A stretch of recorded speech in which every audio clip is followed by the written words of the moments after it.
देखिए,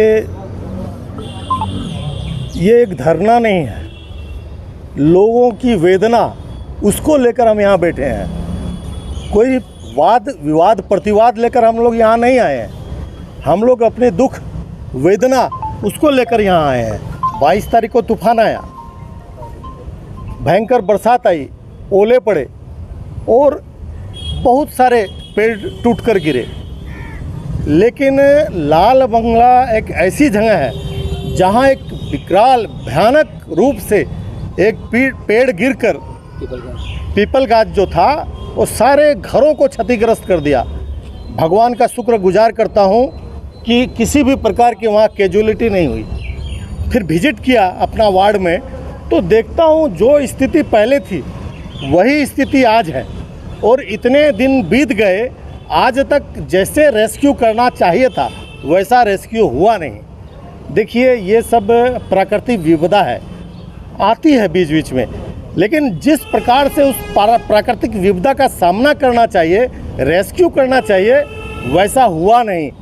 आज भी बहुत सारे घर जो है वो पेड़ के नीचे दबे हुए हैं, और उनकी जितने भी मैंने देखा टीवी, ज़रूरतमंद बेड है, उनकी कोई साइकिल है, ज़रूरतमंद सामान उसके नीचे आज भी दबा हुआ है, और लोग असहाय अवस्था में बाहर रह रहे हैं। और जैसे मैंने मेरी बहन के मैं घर गया था, मैंने देखा कि ऊपर में छत नहीं है, टीना टूट गई है और वहाँ पर वो रोटी बना रही है, बरसात में भीग रही है। ऐसा मार्मिक दृश्य मुझे देखने को मिला तो मैं बड़ा मर्माहत हुआ हूँ। और हमारी सरकार है और हमारी सरकार पूरी सुविधा देने के लिए तैयार है, लेकिन वो सुविधा आज तक घर घर क्यों नहीं पहुँची, मेरे को ये समझ में नहीं आ रहा है।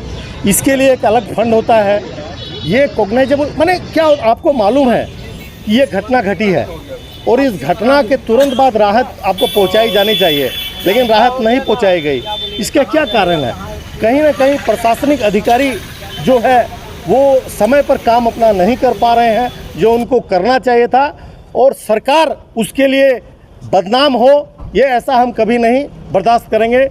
हमारे यहाँ के जो है नेता बदनाम हो, ये सरकार की एक्टिविटीज़ के बदनाम हो, जबकि सरकारी सुविधा देने के लिए तैयार है और वो सुविधा में प्राप्त नहीं हो रही है। तो ये प्रशासन से मैं अनुरोध करता हूँ कि जल्द से जल्द आप क्षतिग्रस्त जो जितने भी लोग हुए हैं उनको मुआवजा दिया जाए। इसमें उनको मांगने की ज़रूरत नहीं है, आपको स्वयं देना चाहिए। की मान है, प्रशासन किसकी मान है? देखिए, इस पर लापरवाही की बात है।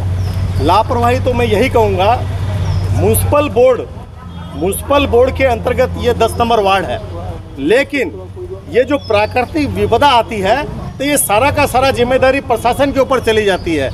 हमारे डीसी साहब इसके चेयरमैन होते हैं। मैं डीसी साहब को धन्यवाद दूंगा, उन्होंने प्रारंभिक तौर पर बहुत काम किया, सुबह से शाम तक वो जनता के साथ खड़े रहे, उन्होंने अंधकारमय जीवन को उजाला में बदला। रास्ता में जो पेड़ पड़े थे उनको हटाया गया, लेकिन घरों में पेड़ पड़े हैं उनको अभी तक नहीं हटाया गया। तो कहीं ना कहीं ऐसा लगता है कि उनको ऐसा लग रहा है कि हमारा सारा काम ख़त्म हो गया, लेकिन ख़त्म हुआ नहीं है। उनको ये सोचना चाहिए और ये सारी सुविधा उनको मिलनी चाहिए जो सुविधा के हकदार है, और उनको जल्द से जल्द रिलीफ दिया जाए। मेरा ये प्रशासन से अनुरोध। ডিসি সারে কৈছিলে 3 দিন 4 দিন ভিতৰত ক্লিয়াৰ কৰিবৰ কাৰণে, কিন্তু আজিলৈকে ক্লিয়াৰ হোৱা নাই। আমি ঘৰত থাকিবলৈ পৰা নাই, বৰষুণ পৰি আছে, এতিয়া কি কৰোঁ? এতিয়া ৰাস্তাত মানে টেণ্ট লগাই শুব লাগিব, ল'ৰা ছোৱালীক ক'ত লৈ যাওঁ? এতিয়া ক'ত থাকি যাব? এতিয়া যাৰ তাৰ ঘৰত আছোঁ মানে। এই কাৰণে আহিছোঁ। ডিচি ছাৰেতো কৈছিলে কিবা সুবিধা দিবা, MLA ছাৰেও আহিছিলে, MLA ছাৰে কৈছিলে আমি সুবিধা দিম বোলে। তেখেতক কৈছিলে বোলে কিবা এটা বিবাহ ভৱন ঠিক কৰি দিম, সেইটোও কৰা নাই। এতিয়া আমি বিচাৰিছোঁ গছখন ইয়াৰ পৰা আঁতৰাই দিয়ক আৰু আমাক ঘৰ বনাবৰ কাৰণে কি কৰে সুবিধা দিয়ে, যদি কি সুবিধা দিব আমি ঘৰখন বনাওঁ।